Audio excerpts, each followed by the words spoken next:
Hey guys, again, thank you so much for taking the time to listen to our show. And if you love what you see, and I know you do, please rate, review, and subscribe. It would mean so much to us. Yeah, it absolutely means the world to us, helps us get out to a wider audience, really just capture more people that we can help you with this show.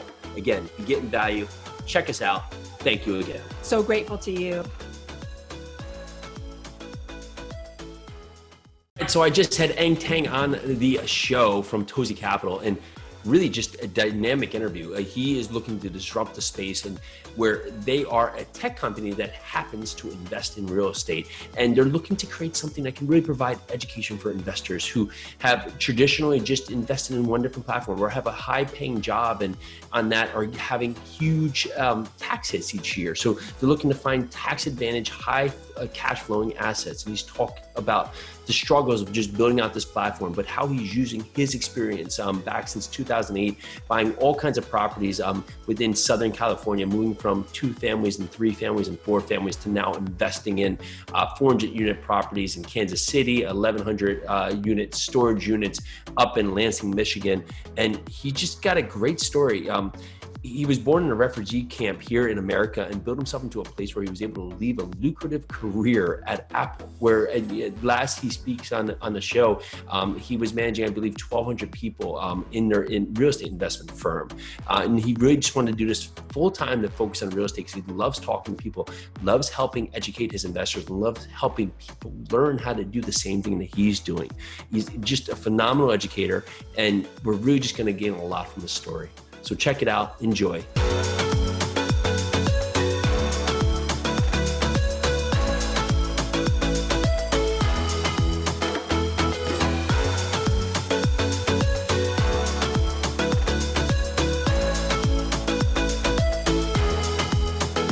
All right, so welcome back to the Jason and Peely Project. Thank you again for all the listeners out there. We've just had a super month. Excited for today's show. We're going to talk about how we can, instead looking at real estate just from a component of the place, but taking it from a tech side. And we have Eng Taing here. Hey, Eng, how are you? Hi, Jason. Thanks for having me. Well, thank you for being here. And, you know, it's very interesting because there's a lot of things that seemingly happen over time that we take for granted, right? As we grow, we take for granted that we've had it this way, and we assume that that's the way it has to be, right? So people have been buying real estate for hundreds and hundreds of years, right? So the process it's something that just kind of repeats, and there's not much growth when you see other industries, right? Like you think of the car industry now, just like the transformation we've taken there, or just even going back to space. And when we look at something like real estate, it almost becomes the same thing in repetition. There's not a lot of growth. And we've actually interviewed a lot of people recently who are looking to do a lot of things to just really disrupt the space, right? I've seen it from the property management side, from the leasing side, and now you're talking on the investment side, right? So you're not a real estate company, but the way you phrased it offline was that you're a tech company that just happens to invest in real estate. So there's a lot of questions that we can unravel there, but before we do, why the real estate space? What as a tech company draws you to real estate? That's a great question. I think of real estate as the product and the users as investors. It's a two-sided marketplace we're trying to build. And with any two-sided marketplace, you need to find investments and deals, and then you find investors and capital and match them together. My background of investing personally in real estate for the last 12 years has made me very familiar with real estate investing as a product. And then my past 7 years working on consumer-facing products, and I've been working on Apple Music. I helped grow that from 0 subscribers to 50 million subscribers. I have a really good sense of how to create great user experience and easy, seamless flow for a user and investor to make quick decisions, informed decisions, and make it as painless as possible. With today's apps, everybody wants to have something that's clickable and that you don't necessarily have to talk to somebody. I think if you can create something like that, you create something that's much more accessible. Real estate investing for the longest time has been rich people investing $1 million, $5 million checks on really large deals.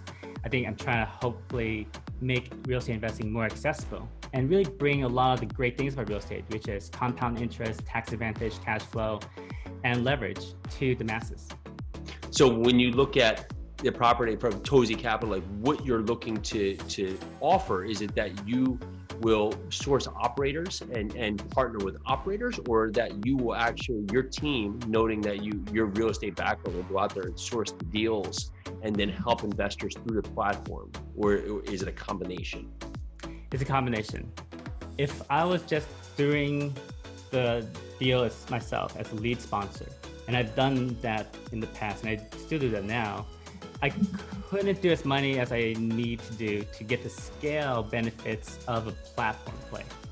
Yeah. Aggregation theory means you need to create a lot of scale and things get easier. And if I'm doing it by myself, I would be the bottleneck. It doesn't matter how many people I hire, I would still be the bottleneck. So I do a mix of both partnering with local partners, local sponsors, people that I trust, people who I can learn from, but also doing myself. And the reason why I just don't do the local partnerships and the partnerships in general is because I want to learn as much as possible from the whole process and provide education and material that informs my investors.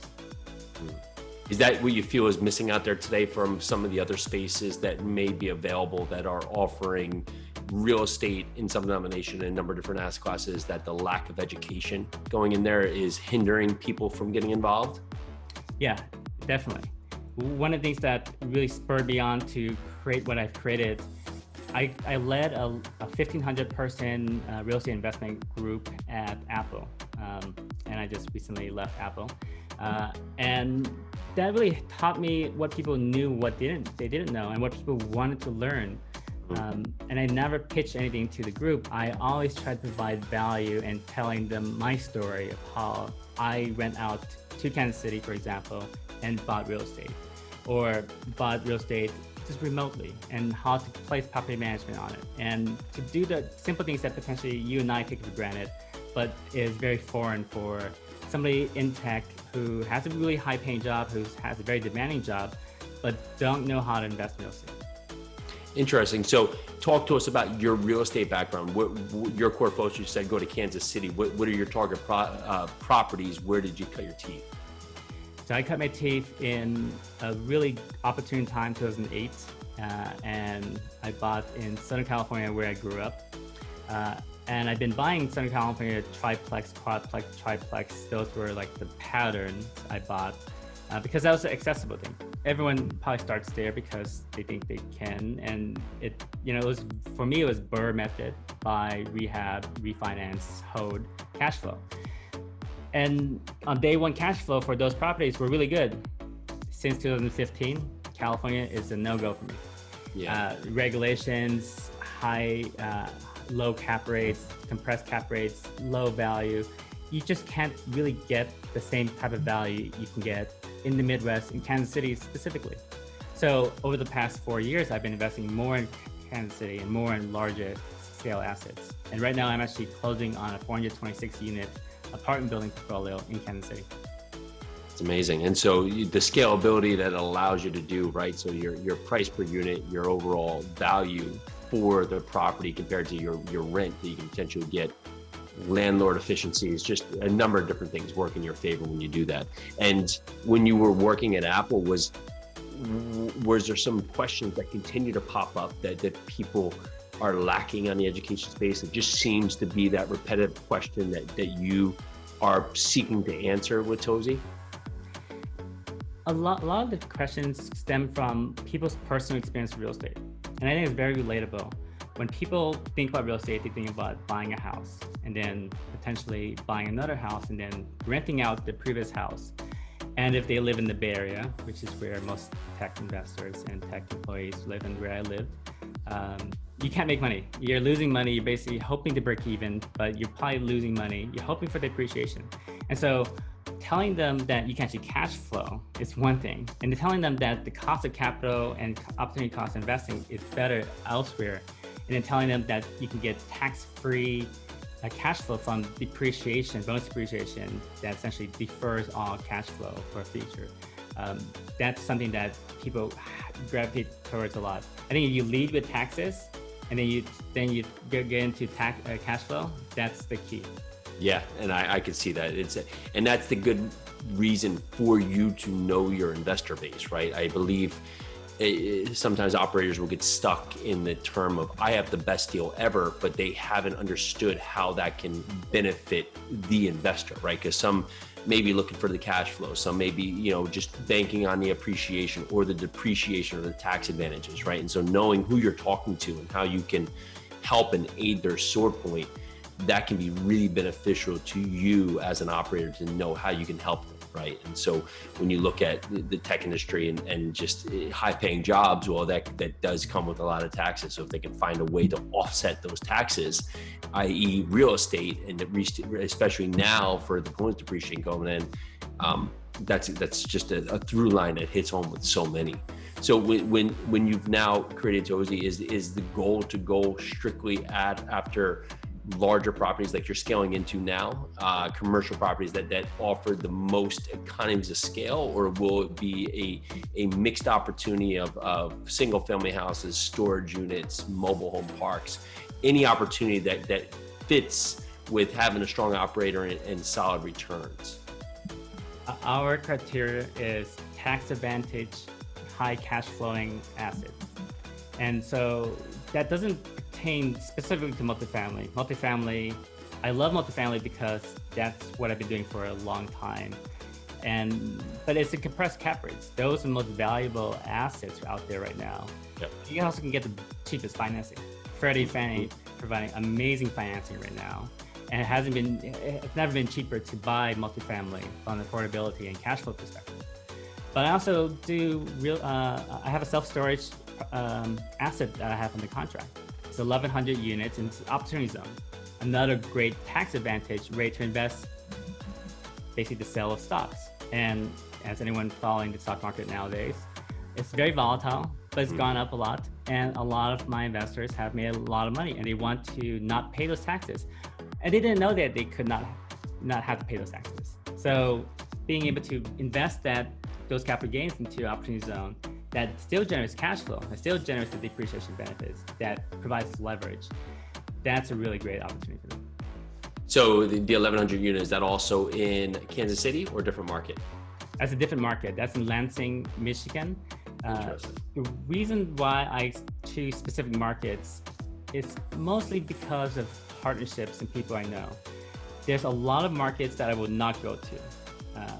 And I really have three criteria. One is there population growth? Is there job growth? And is there crime decrease? A lot of metro areas, MSAs fit that bill. Phoenix, I love. It's a very competitive market. Dallas, Houston, Austin. But there's also a lot of cities in the Midwest, Rust Belt cities that don't fit those criteria. And even they have great cap rates and great year one cash and cash. It's hard to fight a sinking ship here. So I really want to make sure I invest in strong fundamental cities and metros, but also partner with strong developers and local operators.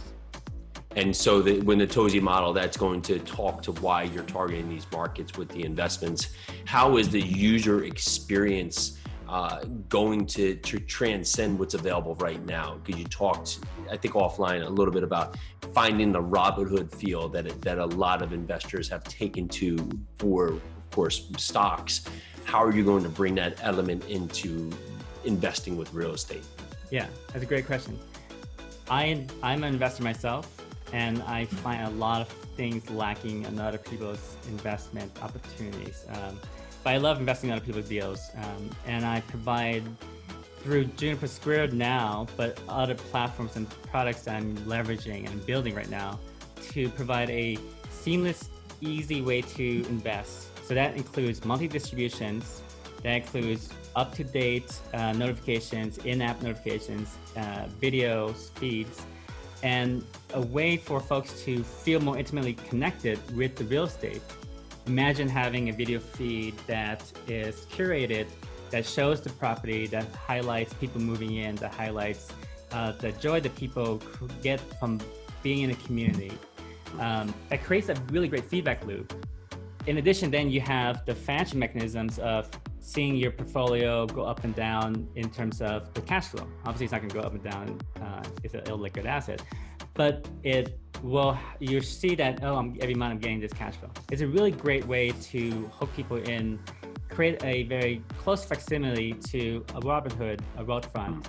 And then final steps is to make it as easy as possible to invest, click in one-click solution, just like going on Amazon and buying a book.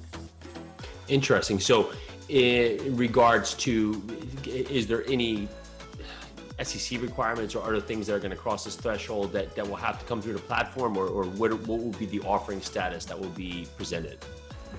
Yeah, so there's a couple of legal issues that we're trying to solve for here now. But I don't think it's what's been in precedent needs to be in the future. Uber, for example, basically created a whole new mechanism of creating transportation and not really being called a taxi company. Sure. I'm working with a lot of smart people to figure that space out. Fundrise does it in a manner. They do Regulation A funding. And right now we're experimenting with a lot of different things. From the financing and securities perspective, we're still being very compliant on all of it. But we're trying to craft the user experience to make it even more streamlined. Interesting. Yeah, I'll be curious to see what you do there, right? Because Fundrise, it allows, I think maybe the minimum is maybe $1,000. So right, so the entry point is definitely approachable for a lot of people. Where typically, if you were to do a straight syndication, most times maybe a $25,000 minimum, but at best $50,000 minimum for a person who's just understanding and trying to learn real estate. That can be a high hurdle rate for someone to jump into just out of the gate, especially if they're looking to create a diversified platform, right? So if they're looking to be in, a 426 unit in Kansas City and then an 1,100 storage unit in Lansing, Michigan, well, it may keep people on the sideline because they can't do both, right? And having the app experience, right? That's with the move around, where being able to be mobile and see the activity of the deals, I think that's really going to give you the opportunity to stand out. There's a couple platforms that haven't taken that jump yet, but the desktop allocation is simply just completely moving out the window, right? Like, who's jumping on the desktop to check out really what's happening? What are the biggest hurdles that you're facing right now, besides, of course, the regulation standpoint, to taking this to the next step? Right now is deal flow. I have 2 deals in the contract. They're great deals, but they're taking a long time to find and acquire. I make offers on multiple deals every week, and I have a fairly high threshold for where I need our returns to be for our investors. Right now, transaction market is pretty light. As you can imagine, with COVID, a lot of people are refinancing or just holding on. So I imagine 2021 will be a bigger year for transactions.